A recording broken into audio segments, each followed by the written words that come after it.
Hello everybody, it's Alana here, and before I get started on this update video, I wanted to welcome everybody to my channel. Welcome. I hope you all enjoy what you see, and I hope life has been treating you well.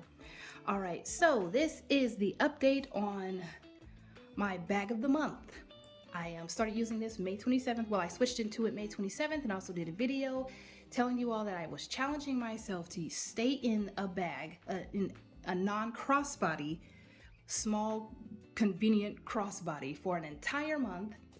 And this was the bag I chose. I also chose this because I wanted to, get back into the habit of carrying a style that is not a crossbody and that I have to carry by hand on the crook of my arm or on the shoulder. I wanted to get back into the habit of carrying a shoulder bag, and also I wanted to break in this leather. And I did that. We did it, y'all. I stayed in it a whole month. Woohoo! Though in the beginning, I almost stopped. I was tempted to stop. I even did a little video where I was telling you all, I can't do it. And I was like a week in. I can't do it, y'all. I can't do it. And I had the camera facing me, and I showed the bag on my shoulder, and I was trying to shop at the mall, and it was just too much. It was too much not too much, but it was so annoying to carry the bag by the shoulder straps and the handles and all that stuff. I was just not used to it, and so I was saying how I almost left this doggone bag in the car, guys, and just, grabbed my keys and wallet and phone and just left it there. But on purpose, I made myself take this bag out of the car and never leave it in the car. I think I left it in the car one time, and that was to go take a box or two into either USPS or the post office or UPS store. I can't remember, but I made myself every other time grab this bag and not leave it in the car and just take my, my little essentials out. I made myself not leave this in the car because I wanted to really get used to it. I would have been cheating, considering myself cheating if I left it in the car. But anyway, here it is. I think I did well.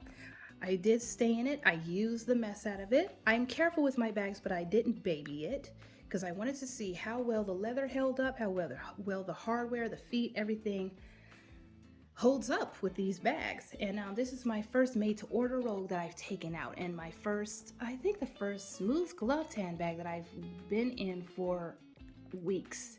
I think I've used the pebble glovetanned leather plenty of times. I know how that breaks in. It's easy, but it's pebbled, and I'm not worried or anxious about it scratching or anything. With this, I was a little worried about it scratching, but I was so ready to go ahead and try out a smooth glovetanned leather piece, and I did. And let me tell you, in a nutshell, this bag does not look like I've used it. It really doesn't. It feels like I've used it because it has softened up beautifully in some areas. The only wear, I've looked it over everywhere. First, let me take you around, and then I'll tell you where the only wear is that I've seen. There's one scratch right there. I don't know if you can see it, but the scratch is right there. Nowhere else is it scratched. And again, I don't baby my bags. I take care of them when I'm out. I don't throw them around, not the good ones at least. I don't throw them around. However, I will set them where they need to sit. I can't always, place them on a soft pillow wherever I go or whatever. Look, I set them many different places. I won't tell you exactly where. Not them, but this bag. These feet have nowhere. The feet show nowhere. The corners show nowhere. Though I wasn't expecting the corners to show wear this early in the game, because these are really thick rolled corners, and the rolled corners don't really start showing wear unless the rogue has been used a lot or abused. So no scratches on the back at all. There's a little veining, but that's natural to the leather. So no scratches except that one tiny little fine scratch down there. And in some lighting, I can't even see it. So that lets us know.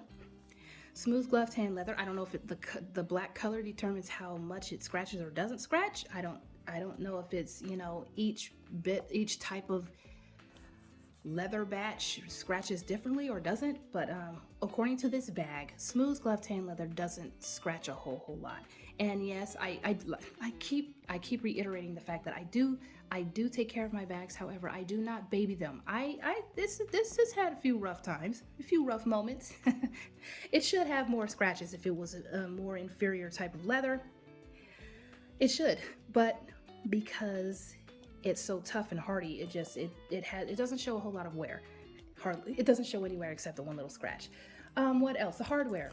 So this right here, this tension, the rubbing resistance, whatever you want to call this here, there should be a bunch of scratches there. We already saw on the bottom of the feet that there are no scratches, and I did place this many different places, and I will not tell you everywhere because the bag community would come and slay me. But anyway, there's not a whole lot of wear. Can you see? I've checked under every single one of on the underside of every lock. I've checked on the underside of all of the rings, and there may be, the only wear that I see is a slight bit of wear under the rings, but I can't really tell because there's a black shadow because the bag is black and the color is being reflected under the ring. So there's not a whole lot of wear under the ring. I can't see it, or I can't show you, I should say, very well. So hardware holds up beautifully also. And again, do you all see me do this quite a bit of the time? Put these dog clips on the side because I like how it looks like that better as opposed to the clips being in the front like that. So I did that all the time, the entire month. That should create wear.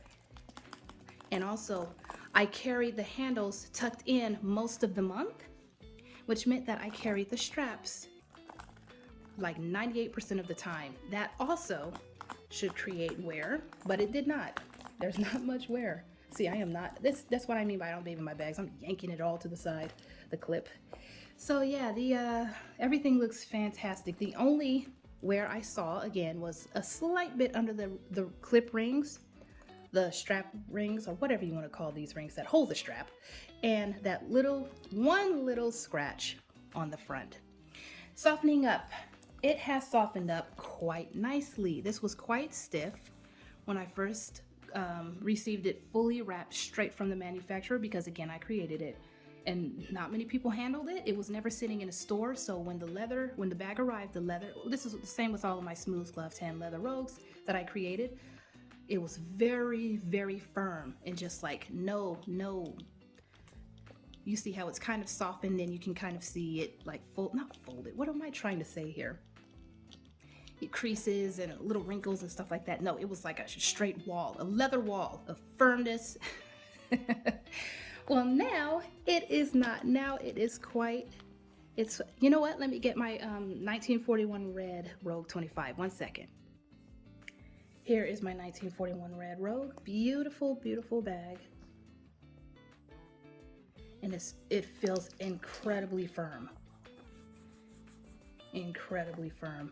This is like completely, well, I don't even know how to describe it. They're completely different now. This used to feel like this. This almost has a little bit of a shine too. I don't know. But anyway, this is you see the wrinkle? Okay, up close if we can. Little wrinkling here. I can kind of manipulate it a lot better, or it's a little more malleable than this one here.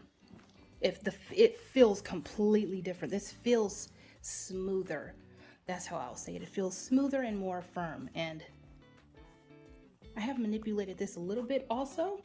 I haven't carried it yet, but I have like manipulated the leather because I like it to soften up. This one is softened beautifully. It feels way more luxurious now than it did when it was in this state. So that is my little red bag. I'm gonna have to do that one next time. Break it in next, because that one, it was the most firm of all of my little smooth glove-tanned leather rogues. But this one is beautifully softened up. I'm sure it could get even softer than this. I've only used it for a few weeks. The straps are much softer. These softened up within the first week, I want to say. The leather at the bottom of the handles is softer now, so the handles flop down easier. The leather along the zipper tape over here is softer. The sides are softer. So everything has softened up beautifully, and I'm sure it will soften up even more. You see, I keep trying to plop those handles back, but yeah, they just keep flopping over, so I'm just gonna leave them like that. So what has happened is my respect for this leather and for Coach in general has shot up so much.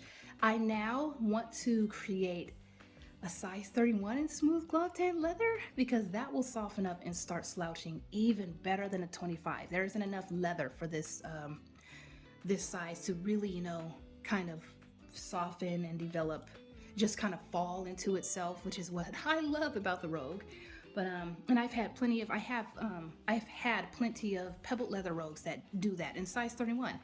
But I have never had a smooth glove tan leather 31, and I now want to get I want to create a 31. That's how much I love this leather and how well it has worn and how well it has softened up. I'm in love with it. Anyway, so that's the bag. The interior there's nowhere in there because I didn't use this. I didn't even use the zippers. I didn't use the zipper or the zipper pulls. I kept the zipper pulls down here because if you look, that's still pretty, it's not gaping open, it's still pretty much closed. So I just kept literally the entire time, pretty much, I kept the zippers down there. So the zipper was never used, the zipper pulls were never used. I didn't even take the tape off, if you noticed. I put my phone into one of these a handful of times, not very many. I try not to use the side open compartments because I really want the suede or Napa leather. If this is another couple of Rogues that I've had that had Napa leather interior right here, I want that to stay looking as beautiful and immaculate as possible. So I barely use that. And yeah, it's just, oh, and the interior is not used at all. Well, I stuffed it. Yesterday evening I got out of this bag, and not that I didn't enjoy using it. I'm used to it now, but I do want to put it away and use something else now. I'm ready. It's been a few weeks, but I kept the foam in here. I just had none of the stuffing was in here, of course, but I used my little tiny 8-inch nylon purse organizer, so none of my stuff ever touches the interior of the bag. Only the relatively clean, well, it is clean, nylon organizer touches the interior. So yeah, that looks beautiful also. So even after a month, this bag, aside from the softening up and the one little scratch and the tiny bit of wear under the rings over there, the strap rings, this bag does not look like I've used it. Even the feet, guys, the feet there's no wear on the feet. That's crazy. That's really crazy. Anyway, so that's how my bag has worn. And I highly, highly recommend smooth glove tan leather. I highly recommend creating your own smooth glove tan leather Rogue. If you can, I highly recommend it because there is nothing like seeing, well, in the bag world, there's nothing really like seeing your stiff leather being broken in and softening up. It's incredible. I absolutely love it. This went from feeling it felt okay. It was gorgeous. It was stunning, a stunning bag. However, the leather was, whatever, but I was okay with it because I knew that when I would use the leather, when I would eventually use it, it would soften up, and it has and now feels so luxurious and beautiful, especially with this suede on the other side. So yeah, yep. I love it. And did I already mention part of the time, actually no, most of the time, probably 98% of the time I use this. Can't remember if I already mentioned this in the video, but because I've done like 3 takes of this video. But anyway, I've used the straps 98% of the time instead of using the handles, and I had the handles tucked in. And one of my subscribers, when I did my mid-month update and I showed you all the bag and the handles were inside, and I told you that I don't, when I go out and I'm running errands and stuff, I don't carry the bag by the handles, I carry by the strap. One of my subscribers asked if I could update you all and let you know how the side, the back and front of the leather does with the handles tucked in. And there's a tiny bit of an imprint. I don't know if you can see it, little horseshoe imprint there from the handle. And this is the side that was closest to me, that got smashed up against me, that was warmest, so it should have indented. And sometimes they do, but this one didn't indent very much. And I was not careful with it. I wasn't trying to not to keep from creating that indentation. I just used the bag as it was supposed to be used. So, but nothing shows in the front from the handles and only a little bit in the back. So it wears well that way too, in my opinion. Maybe it's because the leather was stiffer, because I have seen some really exaggerated imprints on some pebbled leather rogues, and generally it's Coach themselves creating it because they don't know how to package. A lot of people, a lot of the sales associates do not know how to package their own bags. You're not supposed to tuck the handles in when you ship it or store it, but whatever, that's been the case. We've seen that a lot. So anyway, maybe it's the fact that this was so firm of a leather at first, so it didn't show very much, but I don't care about the imprint, to be honest with you. I've seen it fall out many times with mini bags that I've had and that others have had, so it doesn't, in my opinion, that little imprint, that indentation falls out. Anyway, this is the bag. I hope you all enjoyed this. I did clean and condition and restuff it last night when I switched out of the bag, and I did record, but the lighting was off because it was after 7 when I recorded, so I may put that at the end of the video, but if not, then this is me saying goodbye. I hope you all loved the video. Let me know if you have any questions, and take care of yourselves. Bye.